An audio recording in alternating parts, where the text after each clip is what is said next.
teman-teman jangan khawatir, jika kita bisa mendeteksi Alzheimer ini sedini mungkin, kita bisa mengelola penyakit ini dan mencegah agar perburukan dari penyakit ini tidak terjadi secara cepat. Jadi bisa kita hambat dan gejala-gejalanya kita kontrol.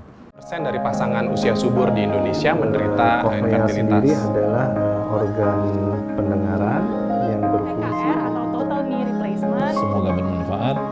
Salam sehat.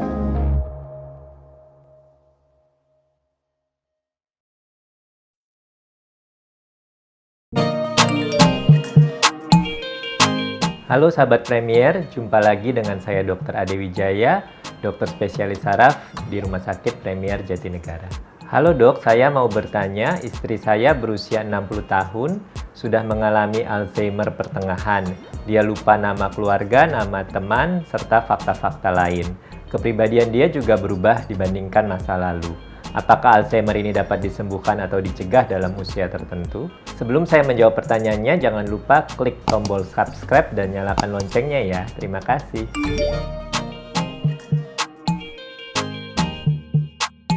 Jadi Alzheimer disease adalah suatu kondisi penurunan fungsi otak yang biasanya ditandai dengan gangguan memori atau gangguan daya ingat. Biasanya juga terjadi gangguan pada fungsi berpikir hingga gangguan berbahasa.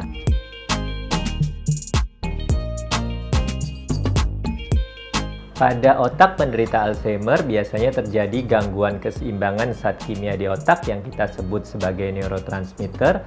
Lalu kemudian selanjutnya akan terjadi penyusutan dari volume otak sehingga otak pada pasien penderita Alzheimer akan lebih kecil dibandingkan otak pada orang normal.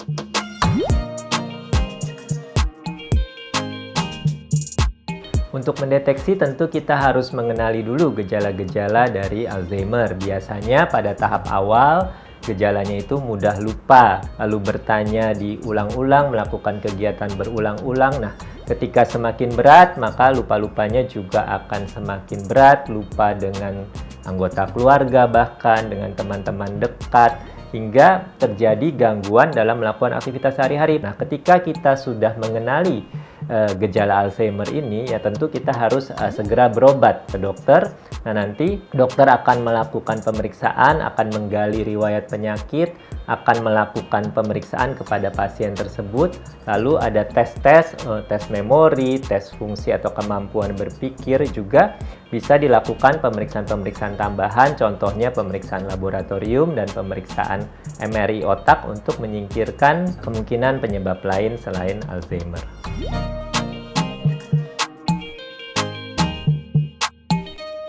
Faktor risiko yang pertama adalah faktor usia. Semakin tua atau semakin lanjut usia seseorang, biasanya risiko terkena penyakit Alzheimer ini akan menjadi semakin tinggi. Faktor risiko yang lain adalah faktor genetik. Jadi jika ada riwayat orang tua yang terkena Alzheimer, maka risiko orang tersebut untuk terkena Alzheimer juga semakin tinggi. Faktor-faktor lain misalnya ada penyakit penyerta seperti hipertensi atau tekanan darah tinggi, diabetes mellitus atau depresi, itu juga bisa meningkatkan kemungkinan seseorang terkena Alzheimer.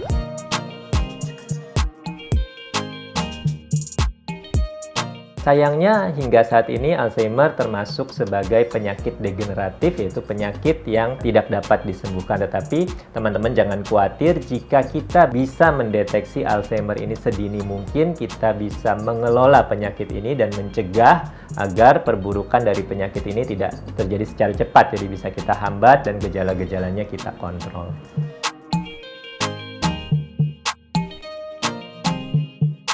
Pencegahan selalu lebih baik dari pengobatan. Untuk mencegah Alzheimer ini tentu diperlukan pola hidup yang sehat, makan makanan bergizi, olahraga secara teratur. Kita harus tetap aktif, jadi tetap melatih otak kita. Otak itu kita punya slogan use it or lose it. Jadi semakin kita secara rutin menggunakan otak kita, maka kita akan semakin terhindar dari penyakit Alzheimer atau kepikungan. Selain itu, mencegah dengan cara mengontrol penyakit-penyakit seperti tekanan darah tinggi, diabetes mellitus. Jika kita ada penyakit-penyakit tersebut, kita harus kontrol secara baik agar terhindar dari penyakit ini.